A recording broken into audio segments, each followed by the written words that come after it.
Hello, my name is Fred Begaris, and I'm a fourth-year resident in physical medicine and rehabilitation. I'm creating this little video clip to discuss how PM&R is different from other medical specialties.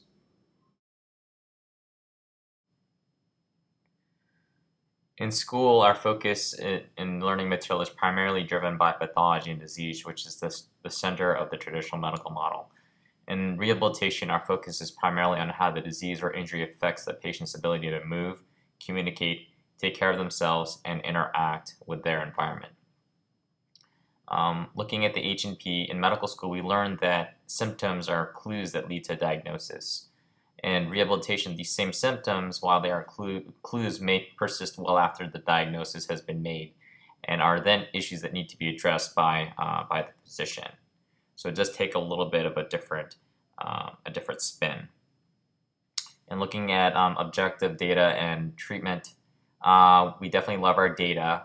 Ordering labs and getting imaging is pretty routine. However, in rehabilitation, we combine our physical findings along with our objective data in order to guide our treatment plan.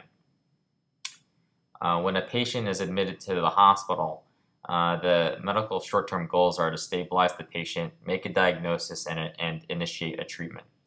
At some point, the patient does quote-unquote stabilize and their labs become more normal. However, does this necessarily mean that they are physically able to go home? Not necessarily.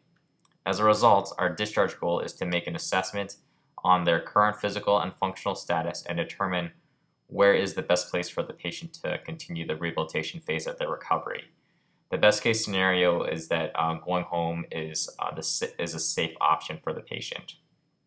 In terms of long-term goals after a patient is discharged from the hospital is usually disease surveillance and an emphasis on curative treatment.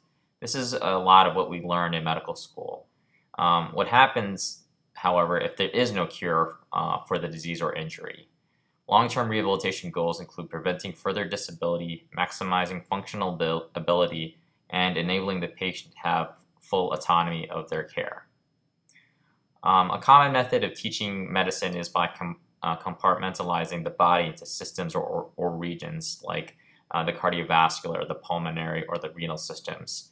However, in PM&R, we tend to look at the body as a whole and see how these systems affect the body. In the medical model, there is a huge emphasis on the physical component of the disease and subsequent disconnect from the psychosocial aspects of the person. In rehabilitation, we acknowledge that the physical and the psychosocial aspects are integrated and must all be understood in order to appropriately treat the patient. Lastly, but also my favorite, I put this in quotes, basically it says, if it ain't broke, don't fix it.